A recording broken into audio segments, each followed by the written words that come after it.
ನೀನು ಈ ಥರ ಪ್ರೀತಿಯಿಂದ ನನಗೆ ಹೆಲ್ಪ್ ಮಾಡ್ತಿದ್ರೆ ಆಫೀಸಲ್ಲೂ ಕೂಡ ನೀನು ನನ್ನ ಪಕ್ಕದಲ್ಲೇ ಇದ್ದ ಹಾಗೆ ಅನ್ಸುತ್ತೆ ಗೊತ್ತಾ. ಆದ್ರೆ ಯಾಕೋ ಇವತ್ತು ಆಫೀಸಿಗೆ ಹೋಗ್ಬೇಕು ಅನ್ನಿಸ್ತಿಲ್ಲ. ದಿನ ಪೂರ್ತಿ ನಿನ್ ಜೊತೆನೇ ಇರಬೇಕು ಅನ್ನಿಸ್ತಿದೆ. ಏನಂತ್ಯ? ತುಂಬಾ ಮುಖ್ಯವಾದ ಮೀಟಿಂಗ್ ಇದೆ ಅಂತ ನೀವೇ ಹೇಳಿದ್ರಿ, ಅದಕ್ಕೆ ಹೋಗೋದು ತಪ್ಪಿದ್ದಲ್ಲ ಅಂತೀನಿ. ಅದ್ರಲ್ಲೇನಿದೆ, ನಾನ್ ನಡೆಸ್ತಿರೋ ಮೀಟಿಂಗೇ ಅಲ್ವಾ, ನಾಳೆಗೆ ಪೋಸ್ಟ್ಪೋನ್ ಮಾಡ್ತೀನಿ. ಅತ್ತೆ ಅವ್ರಿಗೆ ಗೊತ್ತಾದ್ರೆ ಕೋಪ ಮಾಡ್ಕೋತಾರೆ. ಮೊದಲು ನೀವು ಆಫೀಸ್ಗೆ ಹೊರಡಿ. ಹೋಗ್ಲೇಬೇಕಾ? ಹೋಗ್ಲೇಬೇಕು.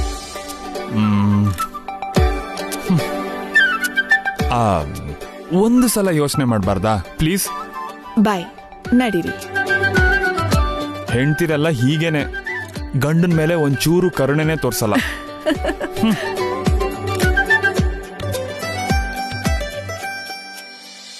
ಅಮ್ಮ ಅಮ್ಮ, ಅತ್ತೆ ಅವರು ಯಾವ್ದೋ ಫಂಕ್ಷನ್ ಇದೆ ಅಂತ ಹೋಗಿದ್ದಾರೆ, ನಿಮಗೆ ಹೇಳು ಅಂತಾನು ಹೇಳಿದ್ರು. ಓಕೆ. ರಾಧಿಕಾ? ಏನ್ರಿ?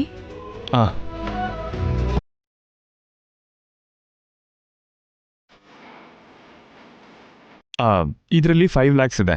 ನರೇಶ್ ಅಂತ ಒಬ್ಬ ಬರ್ತಾನೆ, ಅವನು ಕೊಟ್ಬಿಡು.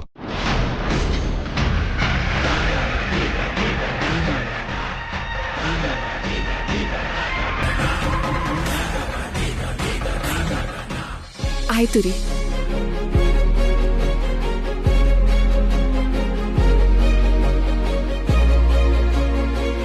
ಗಂಡ ಆಫೀಸಿಗೆ ಹೋಗುವಾಗ ಹೆಂಡತಿ ಎದುರುಗಡೆಗೆ ಬಂದ್ರೆ ಒಳ್ಳೇದಂತೆ. ಯಾರು ಹೇಳಿದ್ದು? ಆಫೀಸ್ ಸ್ಟಾಫ್ ಮಾತಾಡೋವಾಗ ಕೇಳಿಸ್ಕೊಂಡೆ. ಓಹೋ, ನಿಮ್ ಸ್ಟಾಫ್ ಮಾಡೋ ಕೆಲ್ಸ ಬಿಟ್ಟು ಇದೆಲ್ಲ ಮಾತಾಡ್ತಿರ್ತಾರೆ ಅಂತಾಯ್ತು. ಬರ್ಬೋದಲ್ಲ ಪ್ಲೀಸ್ ಪ್ಲೀಸ್?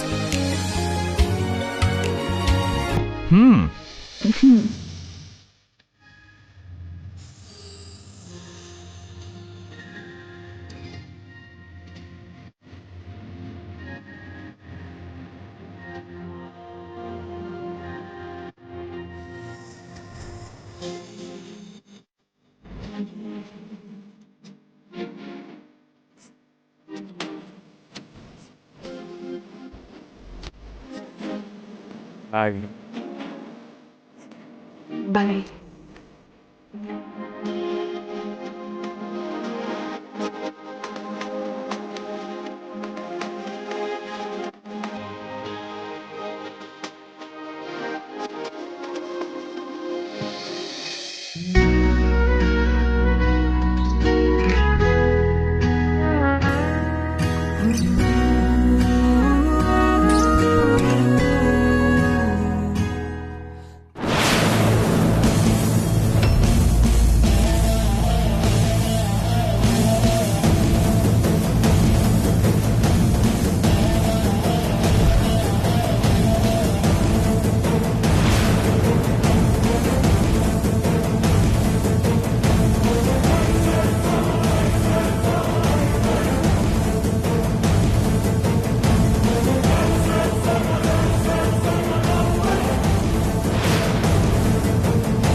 ಲಕ್ಷ್ಮೀದೇವಿ ಇಷ್ಟು ಬೇಗ ಕರುಣೆ ತೋರಿಸಿ ನನ್ನ ಕಷ್ಟ ಎಲ್ಲ ತೀರಿಸ್ತಾಳೆ ಅಂತ ಅನ್ಕೊಂಡಿರ್ಲಿಲ್ಲ.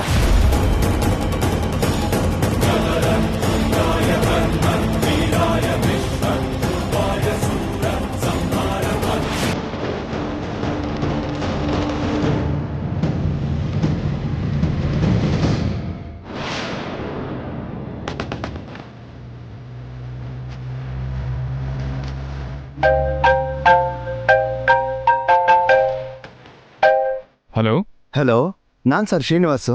5 ಲಕ್ಷ ಅಡ್ವಾನ್ಸ್ ಕಳಿಸ್ತೀನಿ ಎಂದಿದ್ರಲ್ಲ. ಹಾಂ ಹೇಳಿ ಶ್ರೀನಿವಾಸ್ ಅವರೇ. ನೆನಪಿದೆ. ಆ 5 ಲಕ್ಷನ ಮನೇಲಿ ನನ್ನ ವೈಫಿಗೆ ಕೊಟ್ಟಿದ್ದೀನಿ. ನೀವೊಂದು ಕೆಲಸ ಮಾಡಿ, ನಮ್ಮ ನರೇಶ್ನ ಮನೆಗೆ ಕಳಿಸ್ಕೊಡಿ. ಮೇಡಮ್ ಹತ್ರ ಆ 5 ಲ್ಯಾಕ್ಸ್ನ ಕಲೆಕ್ಟ್ ಮಾಡ್ಕೊ ಅಂತ ಹೇಳಿ. ಆಯಿತು sir. Okay sir, thank you. Okay, fine. Bye.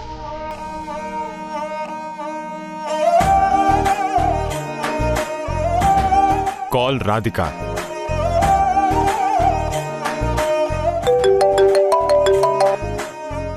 Hello Kailash ಅವರೇ. ರಾಧಿಕಾ, ಇವಾಗ ನರೇಶ್ ಅನ್ನೋ ಒಬ್ರು ಮನೆಗೆ ಬರ್ತಾರೆ. ನಾನು ನಿಂಗೆ ಕೊಟ್ಟಿರೋ 5 ಲ್ಯಾಕ್ಸ್ನ ಅವ್ರಿಗೆ ಕೊಟ್ಟು ಕಳಿಸ್ಬಿಡು. ಆಯ್ತು, ಕೊಡ್ತೀನಿ. ಓಕೆ, ಬಾಯ್.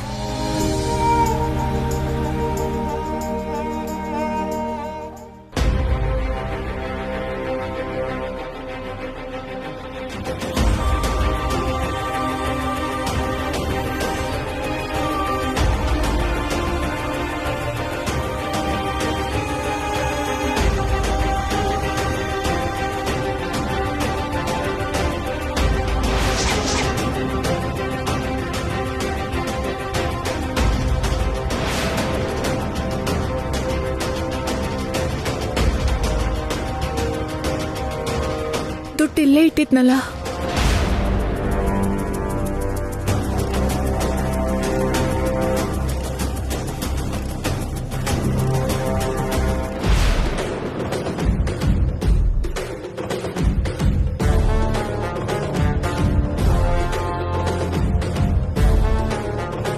₹1,00,000 ರಾಮದಾಸ್ಗೆ, 25,000 ಈಶ್ವರಣ್ಣಂಗೆ, 60,000 ಸೇಟುಗೆ, ಶ್ರೀನಿವಾಸ್ ಮೂರ್ತಿಗೆ 5,000, ಶಿವುಗೆ 6,000, ನಾಗುಂಗೆ 6,000, ವರಪ್ರಸಾದ್ಗೆ 3,000.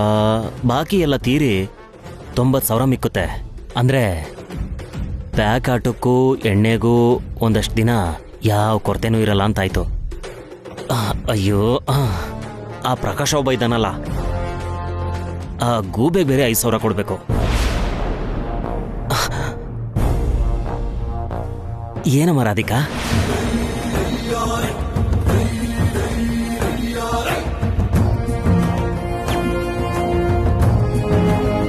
ಅಂಕಲ್, ಮರ್ಯಾದೆಯಾಗಿ ದುಡ್ಡು ತಗೊಂಡಿದ್ ಯಾರು ಅಂತ ಹೇಳಿ.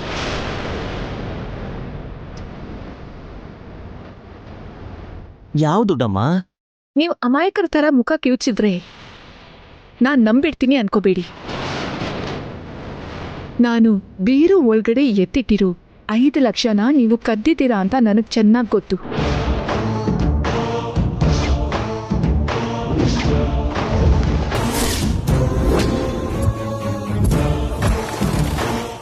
ಐದು ಲಕ್ಷನಾ? ಯಾವ 5 ಲಕ್ಷ? ಅದ್ರ ಬಗ್ಗೆ ನನ್ಗೇನು ಗೊತ್ತಿಲ್ಲಮ್ಮ. ಅಷ್ಟಕ್ಕೂ ನಿನ್ ಕಣ್ಣಿಗೆ ಹೇಗೆ ಕಾಣಿಸ್ತಿದ್ಯಾ ನಾನು? ನೀವಾಗ್ಲೇ ನನ್ನ ಬೆಡ್ರೂಮಿಂದ ಗಾಬರಿಯಿಂದ ಗಡಿ ಬಿಡಿಲಿ ಹೊರಗೆ ಬಂದಿದ್ದನ್ನ ನಾನು ನೋಡ್ದೆ.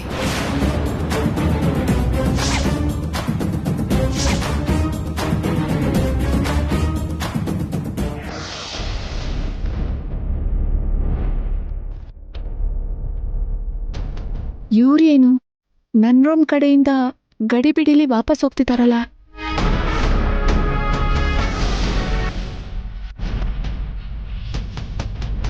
ನಿಜವಾಗ್ಲೂ ಆ ದುಡ್ಡನ್ನ ನಾನು ತಗೊಂಡಿಲ್ಲಮ್ಮ.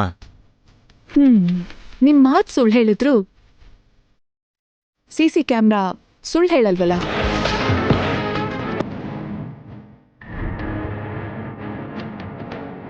ಬೆಡ್ರೂಮ್ ಆಚೆ ಸಿಸಿ ಕ್ಯಾಮ್ರಾ ಇದೆ. ಅದೆಲ್ಲ ಅತ್ತೆ ಅವ್ರಿಗೂ ಕೈಲಾಶ್ ಅವ್ರಿಗೂ ತೋರಿಸ್ತೀನಿ. ಅವ್ರಿಗೂ ಉತ್ತರನ ನೀವೇ ಹೇಳ್ಕೊಳ್ಳಿ.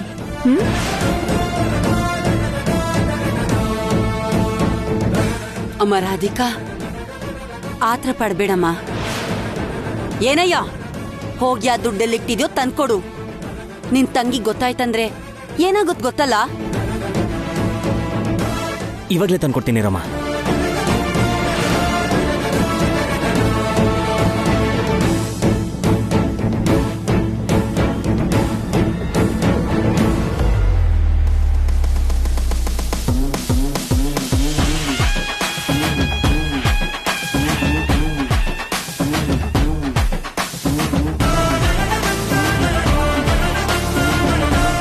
ರಾಧಿಕಾ, ಬುದ್ಧಿ ಮಣ್ಣು ತಿಂದು ಇವರು ದುಡ್ಡು ತಗೊಂಡಿದಾರಮ್ಮ. ಈ ವಿಷಯನ ನಿಮ್ಮ ಅತ್ತೆಗೆ ಹೇಳ್ಬೇಡ. ಇದು ಗೌರವ ಮರ್ಯಾದೆ ಇರೋ ಮನೆ. ಮೊದ್ಲಿಂದಾನು ನಿಮ್ ನಡವಳಿಕೆ ವಿಚಿತ್ರವಾಗೇ ಇದೆ.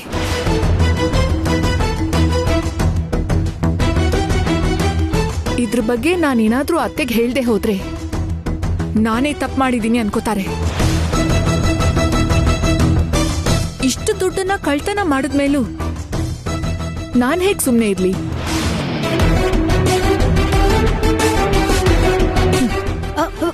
ರಾಧಿಕಾ, ಏನ್ ಮಾಡ್ತಿದ್ದೀರಾ? ರಾಧಿಕಾ, ಚಿಕ್ಕಮ್ಮ, ಚಿಕ್ಕಮ್ಮ ಪ್ಲೀಸ್ ಕಾಲ್ ಬಿಡಿ. ಅಮ್ಮ ರಾಧಿಕಾ, ನಿಮ್ಗೆ ಹೇಳ್ತಿರೋದು. ನಮ್ಮನ್ ಕ್ಷಮಿಸ್ಬಿಡಮ್ಮ. ಇನ್ಯಾವತ್ತೂ ಇಂಥ ತಪ್ಪು ಮಾಡಲ್ಲ. ಚಿಕ್ಕಮ್ಮ, ಏನಯ್ಯ ಹಾಗೆ ಗೊಂಬೆ ತರ ನಿಂತ್ಕೊಳ್ಳೋ ಬದಲು ಕಾಲ್ ಹಿಡ್ಕೊಂಡು ರಾಧಿಕಾ ಹತ್ರ ಕ್ಷಮೆ ಕೇಳು. ಕ್ಷಮಿಸ್ಬಿಡಮ್ಮ. ಅಂಕಲ್ ಪ್ಲೀಸ್ ಅಂಕಲ್, ಎದ್ದೇಳಿ. ಕ್ಷಮಿಸ್ಬಿಡಮ್ಮ. ಇನ್ಯಾವತ್ತೂ ಇಂಥ ತಪ್ಪು ಕೆಲಸ ಮಾಡಲ್ಲ. ದಯವಿಟ್ಟು ನಿಮ್ಮ ಅತ್ತೆಗೆ ವಿಷಯ ಹೇಳ್ಬೇಡಮ್ಮ. ಅಂಕಲ್, ನಿಮ್ಗೆ ಹೇಳ್ತಿರೋದು ನನ್ ಕಾಲ್ ಬಿಡಿ. ನಾವು ಬಿಡಲ್ಲ. ನೀವು ನಮ್ಮನ್ ಕ್ಷಮಿಸಿದೀನಿ ಅಂದ್ರೇನೆ ಬಿಡೋದು.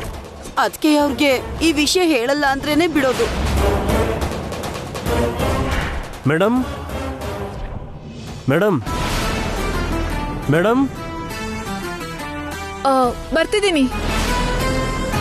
ಚಿಕ್ಕಮ್ಮ ಎದ್ದೇಳಿ. ಅಂಕಲ್ ಎದ್ದೇಳಿ ಅಂಕಲ್. ಸರಿ ಸರಿ, ಹೇಳಲ್ಲ.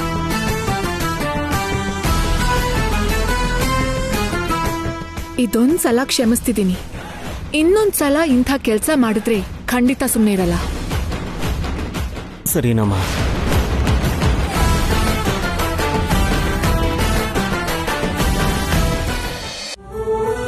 ಮೇಡಮ್, ಆಫೀಸ್ನಿಂದ ಕೈಲಾಶ್ ಸರ್ ಕಳ್ಸಿದ್ರು. ನರೇಶ್ ಅಲ್ವಾ ನಿಮ್ ಹೆಸರು? ಹೌದು ಮೇಡಮ್. ಸರಿ ಮೇಡಮ್, ಬರ್ತೀನಿ. ಓಕೆ.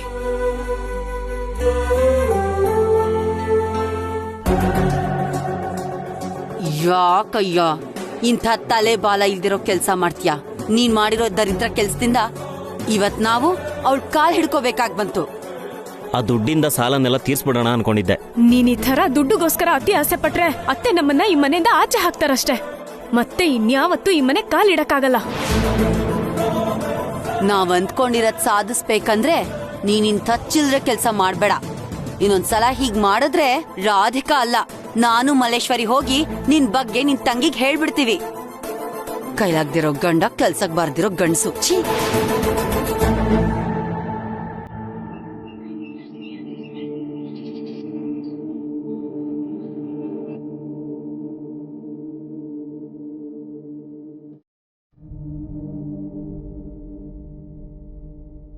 ಸ್ವಾಮಿ, ನನ್ನ ದೊಡ್ಡ ಮಗಳು ಅಳಿಯಂದ್ರು ಯಾವಾಗ್ಲೂ ಸಂತೋಷವಾಗಿರೋ ಥರ ನೋಡ್ಕೋ ಸ್ವಾಮಿ. ಹಾಗೇನೆ ನನ್ನ ಚಿಕ್ಕ ಮಗಳಿಗೆ ಒಂದು ಒಳ್ಳೆ ಸಂಬಂಧ ತೋರಿಸಿ ಮದುವೆ ಆಗೋ ಥರ ನೋಡ್ಕೋ ಸ್ವಾಮಿ. ನಾನು ನಿನ್ನ ಹತ್ರಕ್ಕೆ ಬಂದ್ಬಿಟ್ರೂ ಸರಿ, ಯಾವಾಗಲೂ ನನ್ನ ಕುಟುಂಬನ ನೀನೇ ಕಾಪಾಡಬೇಕು ಸ್ವಾಮಿ.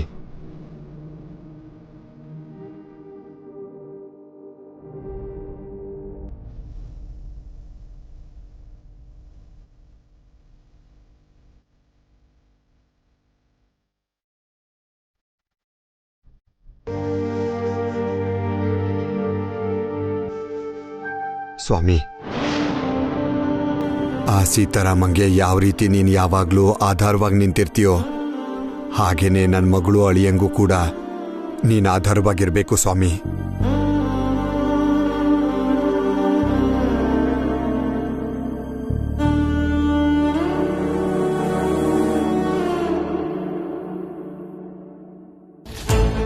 ಓಂ ನಮಃ ಶಿವಾಯ. ಓಂ ನಮಃ ಶಿವಾಯ. ಓಂ ನಮಃ ಶಿವಾಯ.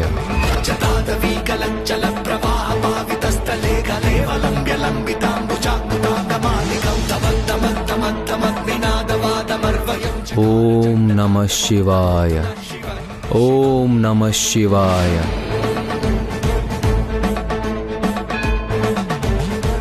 ಓಂ ನಮಃ ಶಿವಾಯ. ಓಂ ನಮಃ ಶಿವಾಯ. ಓಂ ನಮಃ ಶಿವಾಯ. ಓಂ ನಮಃ ಶಿವಾಯ.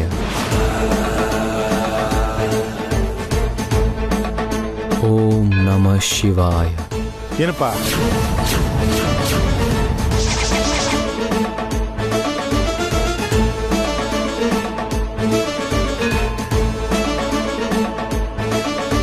ಒಳ್ಳೇದು ಬಯಸಿ ಅರ್ಚನೆ ಮಾಡು ಅಂದೆ, ಆದ್ರೆ ಗೋತ್ರ ನಕ್ಷತ್ರ ಹೇಳು ಅಂದ್ರೆ ಬೇಡ ಅಂದೆ. ಯಾಕಪ್ಪ? ಗೋತ್ರ ನಕ್ಷತ್ರ ಹೇಳದೆ ಅರ್ಚನೆ ಮಾಡಿಸ್ತಿದ್ದಾನೆ.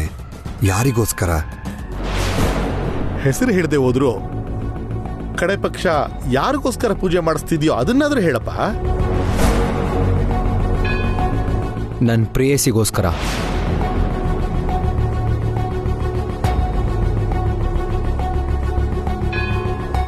ಅಮರ್,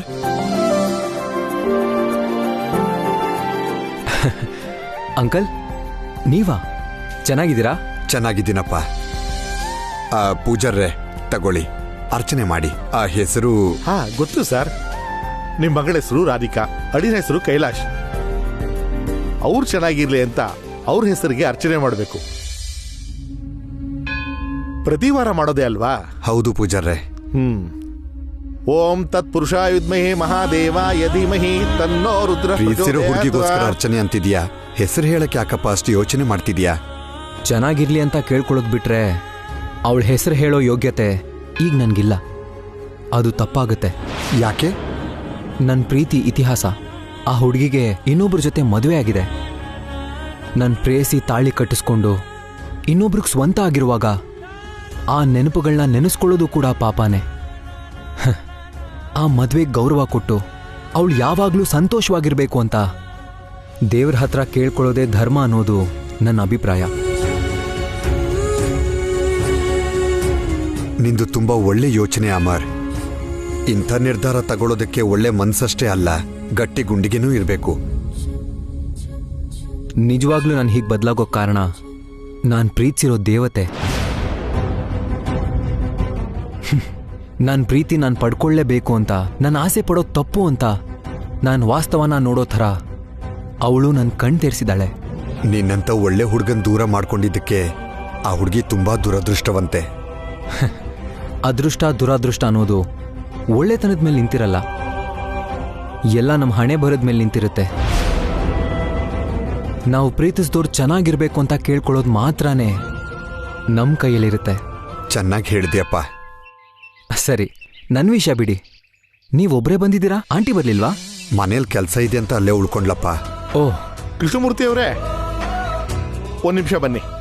ಓಂ ಶಿವಾಯ ನಮಃ, ಓಂ ಮಹೇಶ್ವರಾಯ ನಮಃ, ಓಂ ಶಂಭವೇ ನಮಃ, ಓಂ ಪಿನಾಕಿನೇ ನಮಃ, ಓಂ ಶ್ರೀಶೇಖರಾಯ ನಮಃ, ಓಂ ವಾಮದೇವಾಯ ನಮಃ, ಓಂ ಸ್ವಪ್ರಕಾಶ ಮಹಾದೇವ ಸರ್ವಾಂತ ಸ್ಮಿರಾಮಃ. ಸಭಾಖ್ಯಾಭ್ಯಂತರಂ ಜ್ಯೋತಿರ್ದೀಪೋಯಂ ಪ್ರತಿಗೃತಾಂ ಭವಾನಿ ಶಂಕರದೇವತಾಭ್ಯೋಂ ನಮಃ. ದೀಪಂ ದರ್ಶಯಾಮಿ, ಧೂಪದೀಪಾನಂತರಮಾಚಮನೀಯಂ ಸಮರ್ಪಯಾಮಿ.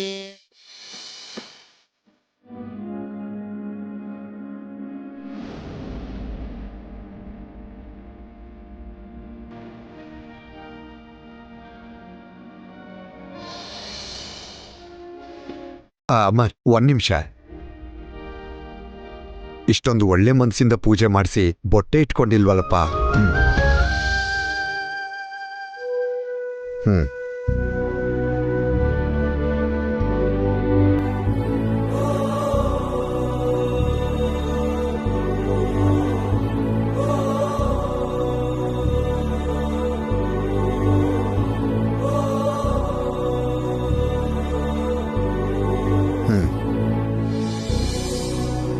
ನೀನ್ ನಿಜವಾಗ್ಲೂ ಗ್ರೇಟ್ ಬಿಡಪ್ಪ. ಯಾಕಂಕಲ್? ಯಾಕಂತಿಯಲ್ಲ, ಈಗಿನ ಕಾಲದಲ್ಲಿ ನಿನ್ ವಯಸ್ಸಿನ ಹುಡುಗರು ಹೇಗಿರ್ತಾರೆ? ಪ್ರೀತಿಸಿರೋ ಹುಡುಗಿ ದೂರ ಆದ್ರೆ ಹಾಗೆ ಸತ್ಸಿ ಆ ಹುಡುಗಿ ಮೇಲೆ ಆಸಿಡ್ ಎಸೆಯೋದು, ಕತ್ತಿಲ್ ಕತ್ತರಿಸೋದೆಲ್ಲ ಮಾಡಿ ಸ್ವಚ್ಛವಾದ ಪ್ರೀತಿಗೆ ಅರ್ಥ ಇಲ್ದಿರೋ ತರ ಮಾಡ್ತಿದ್ದಾರೆ. Very bad. ಆದ್ರೆ ನೀನ್ ಹಾಗಲ್ವೇ? ನೀನ್ ಪ್ರೀತಿಸಿರೋ ಹುಡುಗಿ ಎಲ್ಲೇ ಇದ್ರು ಚೆನ್ನಾಗಿರ್ಬೇಕು ಅಂತ ದೇವ್ರ ಹತ್ರ ಕೇಳ್ಕೊತಿದ್ಯಾ. ಈ ಪ್ರೀತಿ ಅಂದ್ರೆ ಹಕ್ಕಲ್ಲ, ತ್ಯಾಗ. ಮನ್ಸುಗಳು ಬೆರೆತು ಪ್ರೀತಿ ಹುಟ್ಟಿದಾಗ ಪ್ರೀತಿಸಿರೋರು ದೂರ ಆದ್ರೂ ಅವರು ಚೆನ್ನಾಗಿರ್ಬೇಕು ಅನ್ನೋ ಭಾವನೆನೂ ಹುಟ್ಟಬೇಕು. ಅದೇ ನಿಜವಾದ ಪ್ರೀತಿ. ನಾನು ಪ್ರೀತಿಸಿರೋ ದೇವತೆಯಿಂದಾನೇ ಸ್ವಚ್ಛವಾದ ಪ್ರೀತಿಗೆ ನಿಜವಾದ ಅರ್ಥ ತಿಳ್ಕೊಂಡಿದ್ದೀನಿ. ನಿನ್ ಜೊತೆ ಮಾತಾಡಿದ ಪ್ರತಿ ಸಲನೂ ನಿನ್ ಬಗ್ಗೆ ಆತ್ಮೀಯತೆ ಹೆಚ್ಚಾಗ್ತಿದೆ, ಸಂಬಂಧ ಗಟ್ಟಿ ಆಗ್ತಿದೆ, ತುಂಬಾ ಹತ್ರದವನು ಅನ್ನೋ ಭಾವನೆ ಬರ್ತಿದೆ. ನನಗೂ ನಿಮ್ಮ ಬಗ್ಗೆ ಅದೇ ಫೀಲಿಂಗ್ ಇರೋದ್ರಿಂದಾನೆ ಇಷ್ಟು ಬೇಗ ನಮ್ಮ ಸಂಬಂಧ ಗಟ್ಟಿಯಾಗಿದೆ.